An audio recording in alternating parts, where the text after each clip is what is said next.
Sometimes the stupidest words that come out of your mouth are the ones that reveal the most truth. I'm Nia, and I learned this lesson the hard way when a throwaway comment at a company retreat turned my entire world upside down. I work for a mid-sized accounting firm in Denver, handling client portfolios and quarterly reports. It's steady work, decent money, and honestly pretty boring most days. But boring wasn't the problem. The problem was Jasper. Jasper and I dated for 5 years in our 20s. We met in college, did that whole intense young love thing where you plan your entire future together. But life happened. He got a job offer in Chicago right after graduation.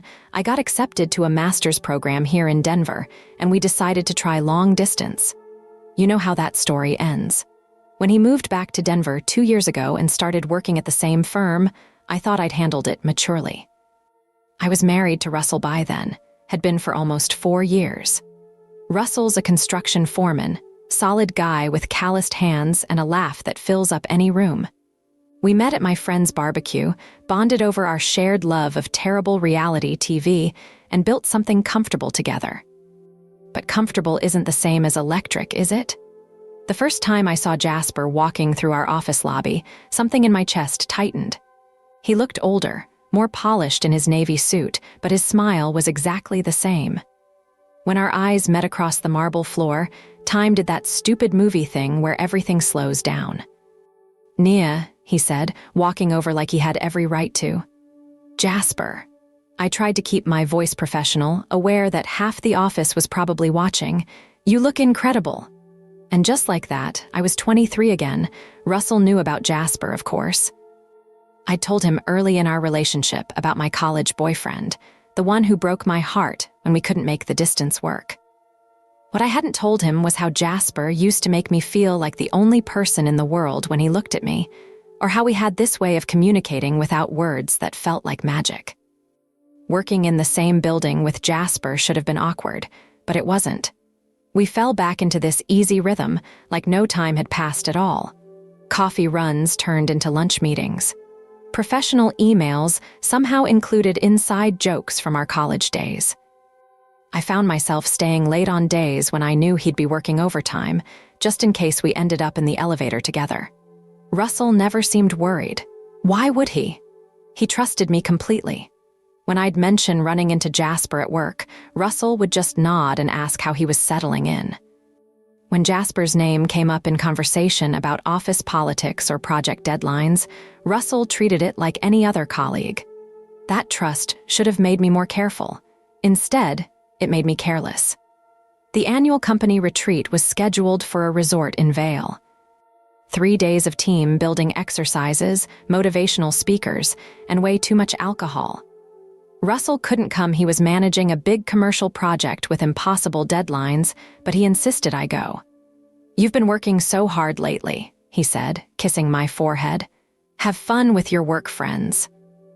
I packed like I was going on a date. 3 outfit changes for each day, new lingerie that Russell would never see, the expensive perfume I usually saved for special occasions. I told myself I just wanted to look professional, but I knew exactly who I was dressing for. The resort was beautiful, all wooden beams and mountain views. Our rooms were in the main lodge, and by some cosmic joke or careful planning, Jasper's room was 2 doors down from mine. When I saw him checking in at the front desk, he caught my eye and grinned. Fancy meeting you here, he said, and my heart actually fluttered. The first evening was a welcome dinner with the whole company. I sat with my usual team, but I couldn't stop glancing over at Jasper's table. He was entertaining some clients with a story, gesturing with his hands the way he always did when he got excited. When he looked over and winked at me, I felt my cheeks flush. After dinner, there was a cocktail hour by the fireplace. The wine was flowing, people were loosening up, and somehow Jasper and I ended up on this leather couch in a corner, talking about everything and nothing. The conversation flowed like it always had with us. He told me about his apartment in Chicago, how he'd missed the mountains, how good it felt to be back in Denver. I thought about you sometimes, he said, his voice low enough that only I could hear. Wondered what would have happened if we'd made different choices. My phone buzzed. A text from Russell, "Hope you're having fun, babe. Don't let the altitude make you too crazy with the wine. Love you." I should have gone to my room right then. Should have called my husband back, reminded myself of the life I'd built with him. Instead, I turned my phone face down and leaned closer to Jasper. "I wondered too," I whispered back. We talked until the bar closed, then walked slowly to our rooms. At my door, he stopped. "This is probably a terrible idea," he said. "Probably." But neither of us moved away. We stood there for what felt like forever, the tension thick enough to cut. Finally, he reached out and tucked a strand of hair behind my ear, the same gesture he used to make when we were dating. "Good night, Nia." "Good night." I lay awake all night replaying that moment, that touch, the way he said my name. The next day was full of presentations and workshops, but I couldn't concentrate on anything except stealing glances at Jasper across conference rooms. During lunch break, we found ourselves walking along the mountain trail behind the resort. Alone. "I need to tell you something," he said, stopping at this overlook with a view of the valley below. "Coming back here, seeing you again, I think I made a mistake. In Chicago, I mean. Leaving you was the biggest mistake I ever made." My breath caught.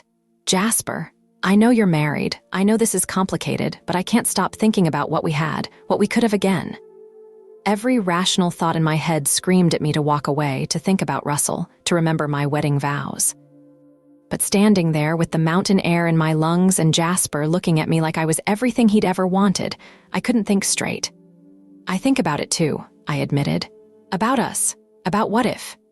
He stepped closer, close enough that I could smell his cologne, see the gold flecks in his brown eyes that I'd forgotten I remembered. "Then maybe we should stop thinking and start doing something about it." This time, when he reached for me, I didn't pull away. Nothing happened that afternoon, not technically, but everything changed. We kissed. Just once, soft and sweet and full of all the history between us. It lasted maybe 10 seconds, but it felt like coming home. "I have to figure some things out," I said when we finally broke apart. "I know, but Nia, that spark we had, it's still there, stronger than ever." I floated through the rest of the retreat like I was living in a dream. Every conversation felt insignificant compared to what was happening between Jasper and me. During the final night's dinner, we sat at the same table, our knees touching under the tablecloth. When his hand brushed mine, reaching for his water glass, electricity shot up my arm. The evening ended with a party in the main lodge's great room. Someone had brought a speaker, people were dancing, and the wine was flowing freely. I was standing by the windows looking out at the mountains when Jasper appeared beside me. "Dance with me," he said. I should have said no. Should have remembered that people from work were watching, that photos might end up on the company's social media, that Russell would see them eventually. Instead, I took his hand. We swayed to some jazz standard, his hand warm on my back, my head fitting perfectly against his shoulder. It felt so right, so natural, like this was where I was supposed to be. "I missed this," he murmured into my hair. "Missed what?" "Holding you." That's when someone suggested the stupid game. Truth or dare, but corporate retreat style, embarrassing work stories, confessions about office crushes, that kind of thing. We were all sitting around the fireplace, maybe 15 people in a loose circle, when the bottle pointed to me. "Truth," I said, because I was feeling brave and wine confident. "Okay," said Janet from HR, grinning wickedly. "Tell us about the person who had the biggest impact on your life." I could have talked about Russell, should have talked about Russell. My husband, who packed my favorite snacks for the retreat, who texted me good morning and good night every day, who never questioned why I was suddenly working late so often. Instead, I looked right at Jasper and smiled. "Well," I said, and even now I can't believe I was about to be so reckless. "There's this guy who still has a hold on me, even after all these years. Even though we broke up ages ago. Some people they get under your skin and stay there, you know?" The room got quiet. I could feel everyone's eyes on me, then shifting to Jasper, then back to me. Someone let out a nervous laugh. "Nia," my supervisor Karen said carefully, "you're married." "I know that," I laughed, the wine making me bold. "But you can't choose who affects you, right? Some connections just don't fade." Jasper was looking at me with this expression I couldn't read, not quite pleased, not quite uncomfortable, just intense. "Besides," I continued, completely unable to stop myself, "it's just the truth. He knows it too." The silence that followed felt endless. Finally, someone changed the subject to vacation horror stories, and the moment passed. But I caught several people exchanging glances, and I knew I'd said too much. Later, when the party was winding down, Jasper found me on the lodge's back deck. "That was quite a confession in there," he said. "Just being honest." I was still feeling brave, still convinced I was saying what we were both thinking. "Nia," he ran his hand through his hair, that old nervous habit. "About what happened today on the trail, I need you to know I care about you, I always will. But, I'm seeing someone. We've been together for 8 months now, and it's getting serious." The mountain air suddenly felt too thin. 8 months. "I thought you knew. I've mentioned her a few times at work, posted about her online." I realized with growing horror that I hadn't been paying attention to anything Jasper said that wasn't about us, our past, our connection. I'd been so wrapped up in my own fantasy that I'd missed 8 months of his actual life. "She's moving here next month," he continued. "We're looking at houses together." Oh, what happened between us today, that kiss, I shouldn't have let it happen. I was caught up in the nostalgia, but it wasn't fair to you or her or your husband. "Russell," I said quietly. "Right, Russell. Nia, what we had was special, but it was a long time ago. We're different people now." I wanted to argue, to tell him that some things don't change, that what we felt for each other was bigger than time or distance or other people. But looking at his face in the deck lights, I could see he'd already made his choice. Maybe he'd made it 8 months ago. "I should probably head to bed," I said. "Yeah, me too. And Nia, maybe we should keep things more professional at work, for everyone's sake." The drive back to Denver the next day was a nightmare. I kept replaying every moment of the retreat, every word of that conversation by the fireplace, trying to figure out where I'd gone wrong. By the time I got home, I'd convinced myself that Jasper was just scared, that Charlotte was just a rebound, that if I was patient and played my cards right, he'd realize what we really meant to each other. Russell was waiting for me with takeout from my favorite Thai place and a bottle of wine. "How was the retreat?" he asked, settling next to me on the couch. "Fine," I lied. "Boring corporate stuff." He told me about his week, about the project delays and permit issues, normal married couple conversation, but I wasn't really listening. I was thinking about Jasper's hand on my back when we danced, the way he'd said my name on the deck. That night, Russell reached for me in bed the way he always did, gentle and familiar. But when I closed my eyes, it wasn't his face I saw. Things got worse over the next few weeks. I started finding excuses to walk by Jasper's office, to attend meetings I didn't really need to be in if there was a chance he'd be there. When we did talk, I analyzed every word, every gesture, looking for signs that he was regretting his decision to stay professional. Meanwhile, Russell was planning our 5th wedding anniversary. He'd booked us a weekend at this bed and breakfast in Aspen, the same place where we'd spent our honeymoon. When he showed me the reservation confirmation, all I could think was how Jasper and I used to talk about going skiing together someday. The breaking point came on a Tuesday in November. I was having lunch alone in the office cafeteria when Jasper walked in with this woman. She was tall, blonde, absolutely stunning in that effortless way some people just have. Designer clothes, perfect makeup, the kind of smile that makes photographers want to take your picture. They were holding hands, and she was laughing at something he'd said. Really laughing, not the polite chuckle you give coworkers. When they passed my table, Jasper nodded politely and said, "Hi, Nia. I'd like you to meet Charlotte." "Nice to meet you," she said with genuine warmth. Jasper's told me so much about his colleagues, that's all I was to him now. They sat 3 tables away, and I watched them through my entire lunch break. The way he touched her hand when he talked, the way she looked at him like he hung the moon, the easy intimacy between them that I'd been telling myself didn't really exist. I went home that night and did something terrible. I started a fight with Russell over nothing. He'd left his coffee cup in the sink instead of the dishwasher and escalated it until we were both shouting about things that had nothing to do with coffee cups. "What is wrong with you lately?" Russell finally asked. "You've been different ever since that retreat. Distracted, angry about everything." "I'm fine," I snapped. "Maybe I'm just tired of picking up after you all the time." "This isn't about the dishes, Nia. What's really going on?" I could have told him then. Should have told him. Instead, I doubled down. "Nothing's going on. You're being paranoid." The hurt in his eyes should have stopped me, but I was too far gone. Too invested in protecting my fantasy about Jasper to think clearly about my real life with Russell. The company Christmas party was the following week. Russell had taken the night off specifically to come with me, even though he hated office parties. He bought a new shirt, got his hair cut, the whole thing. "Looking sharp," I said when he came out of the bedroom. "Trying to impress your work friends," he grinned, straightening his tie. "Can't have them thinking you married some construction worker who doesn't clean up nice." He was trying so hard, and all I could think about was whether Jasper would bring Charlotte. The party was at this fancy hotel downtown, all twinkle lights and jazz music. Russell mingled easily, making conversation with my coworkers about sports and home improvement projects. He fit in better than I'd expected, and several people mentioned how nice he was. But when Jasper walked in with Charlotte, I stopped hearing anything anyone said. She looked perfect, obviously. Emerald green dress that probably cost more than my monthly salary, hair swept up in this elegant twist, jewelry that caught the light every time she moved. And Jasper. God, Jasper in his black suit looked like he'd stepped out of a magazine. They worked the room together like they'd been doing it for years.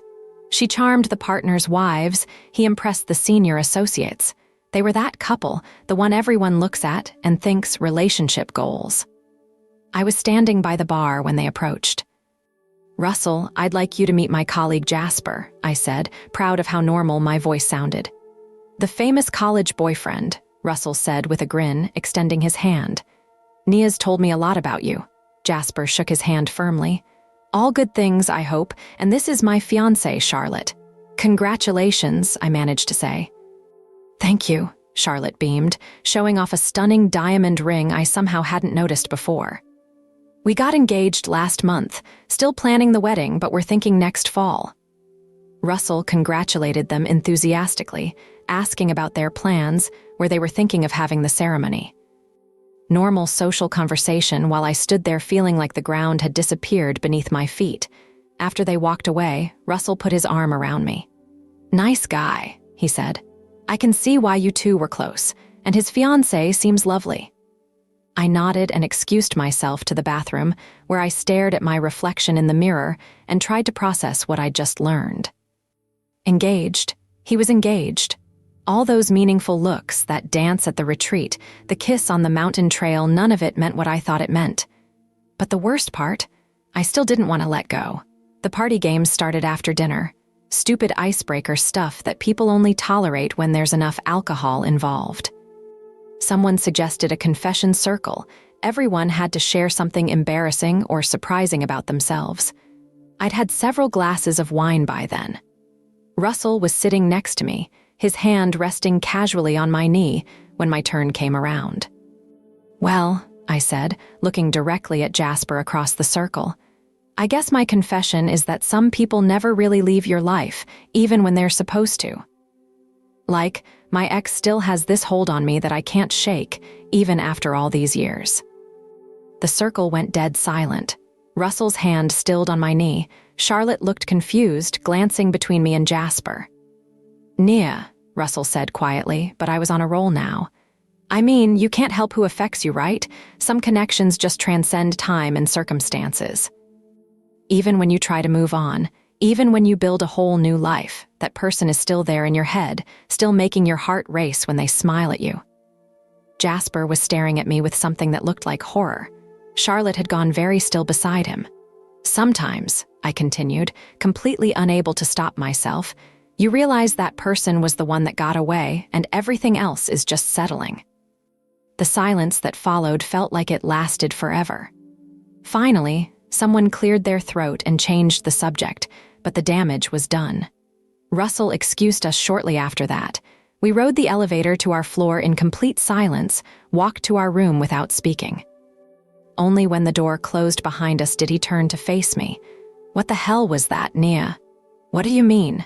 You just told a room full of your coworkers that you're settling for me." "That's not what I said." That's exactly what you said, in front of everyone, in front of your ex-boyfriend and his fiancée.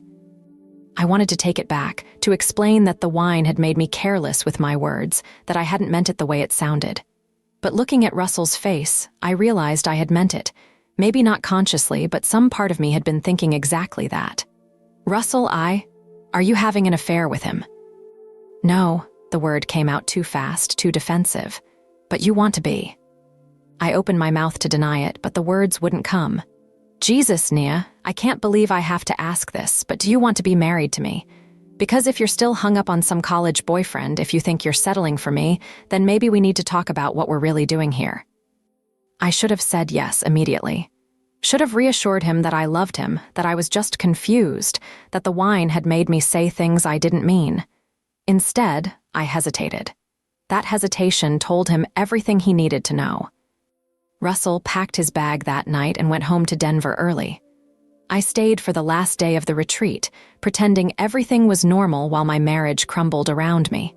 Jasper avoided me completely. When I tried to talk to him at the final breakfast, he was polite but distant. Nia, about what you said last night, I know I was out of line. I think we should probably keep our distance at work. This is getting complicated in ways that aren't fair to anyone. Because of Charlotte? Because I'm engaged to someone I love, and you're married to someone who doesn't deserve this. He was right, of course, but knowing he was right didn't make it hurt less. When I got home, Russell was already moved out. He'd taken his clothes, his tools, his records, and left behind a note on the dining table. Nia, we need to figure out what we want, but I can't do it while you're still hung up on someone else. I love you, but I won't be second choice. Call me when you've decided what you really want. Russell, the apartment felt enormous without him. His coffee mug wasn't in the sink. His work boots weren't by the door. The TV wasn't permanently tuned to the History Channel. It was exactly what I thought. I wanted space to figure out my feelings about Jasper without Russell's presence complicating things. Except Jasper was already gone. I tried texting him a few days later, something casual about a client question. He answered professionally, nothing more. When I suggested coffee to talk things through, he declined politely. The office gossip mill was brutal. I could feel people staring, whispering about the party, about my marriage, about the obvious tension between Jasper and me. Someone from accounting mentioned that Charlotte had been asking around about me, trying to figure out who I was and why I'd said what I said. Jasper and Charlotte's engagement announcement appeared in the Denver Post's social section a week later. Beautiful photo of them at some charity gala, her hand on his chest, both of them glowing with happiness. The caption mentioned their upcoming wedding and how they'd found love when Charlotte moved from Chicago to be with him. Chicago. She'd moved from Chicago to be with him, just like I'd refused to do all those years ago. I finally called Russell 2 weeks later. I'm sorry, I said when he picked up. I'm so sorry about everything. Are you just sorry it didn't work out with him? The question hit me like a slap because I didn't know the answer. I don't know, I admitted. I think I got caught up in this idea of what might have been instead of appreciating what I actually had. Yeah, you did. Is there any way we can fix this? The silence on his end lasted so long I thought he'd hung up. I don't know, Nia. How do you rebuild trust with someone who threw your marriage away for a fantasy? How do I believe you won't do this again the next time someone from your past shows up?